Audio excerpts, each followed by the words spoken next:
আরে আরে বন্ধুরা, তোমরা কোথায় গেলে? চলে এসো পৌশালী রান্নাঘরে, তোমাদের জন্য তো আমি অপেক্ষা করছি। আজকে তোমাদের সঙ্গে আরেকটা লাউয়ের রেসিপি শেয়ার করব। দেখো আমি কিভাবে করছি লাউয়ের তরকারি। দেখো, প্রথমে কড়াইটা বসিয়ে দিয়েছি, কড়াইটা গরম হয়ে গেছে। এবার কড়াইতে তেল দিয়ে দিলাম,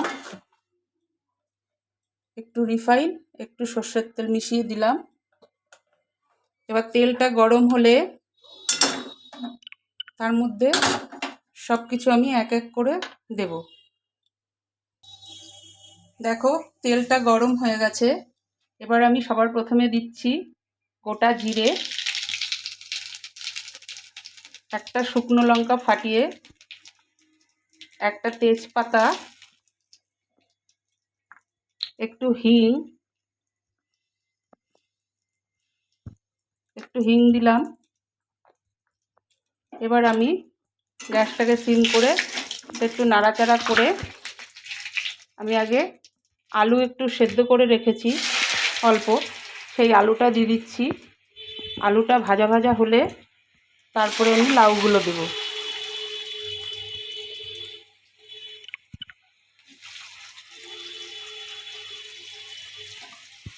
দিয়ে দিলাম আলুগুলো।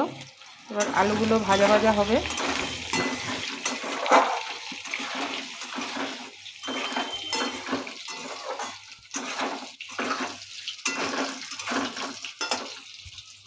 আদা বাটাও আমি দিয়ে দিচ্ছি একটু।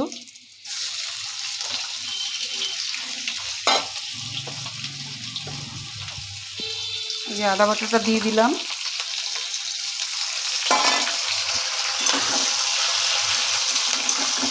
এবার একটু আলুগুলো ভাজা ভাজা করে নিচ্ছি। এর মধ্যে দেব নুন,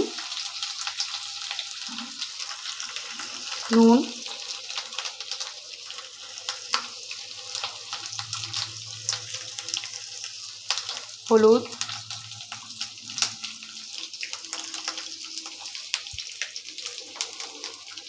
হলুদ দিলাম।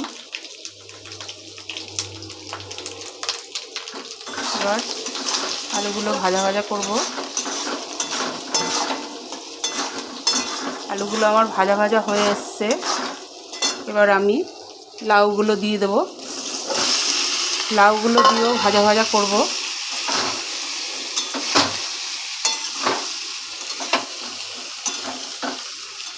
মশলাটার সঙ্গে ভালো করে লাউগুলোকে মাখিয়ে নিয়ে ভাজা ভাজা করব। দেখো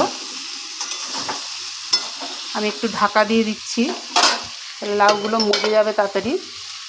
ঢাকা দিয়ে দিলাম। এর মধ্যে দিয়ে দেবো একটু জিরের গুঁড়ো, একটু ধনের গুঁড়ো, একটু লঙ্কা বাটা,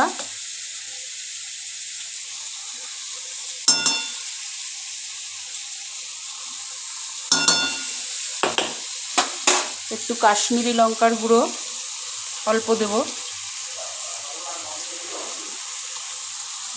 একটু সস, টমেটো নেই তাই সস ব্যবহার করতে হয় আমাকে। আর বন্ধুরা, টমেটোর যা দাম, তাতে কি খাবো আর টমেটো, সস দিয়েই রান্না করি, কালারটাও ভালো আসে। এবার দিয়ে দিচ্ছি চিনি।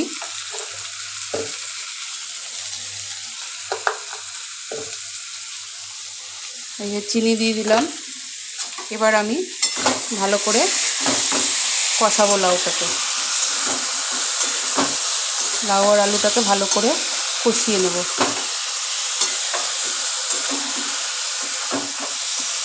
লাউ কষাতে কষাতে লাউয়ের গা দিয়ে জল ছেড়ে আসে সুন্দর,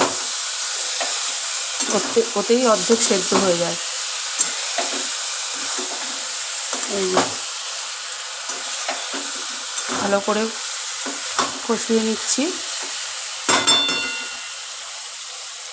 এবার আমি একটু ঢাকা দিয়ে দেবো, তাহলে ভালো করে মজে যাবে।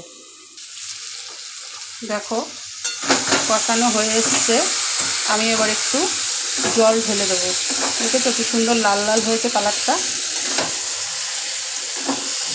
তোমরা কে কে এইভাবে লাউয়ের তরকারি খেয়েছো আমাকে কমেন্ট করে জানাবে। তোমরা বন্ধুরা কমেন্ট করছো না কেন? কমেন্ট না করলে তো বুঝতে পারবো না ভালো কি মন্দ হচ্ছে আমারটা।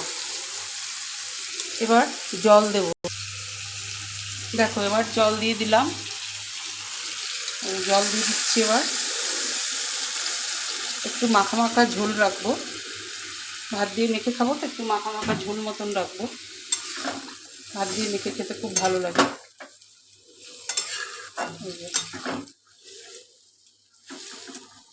এবার ফুটে উঠুক,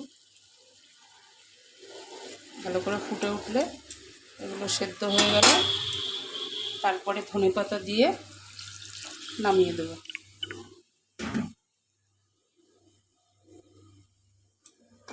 ধনেপাতাটা দিয়ে দিলাম আমি।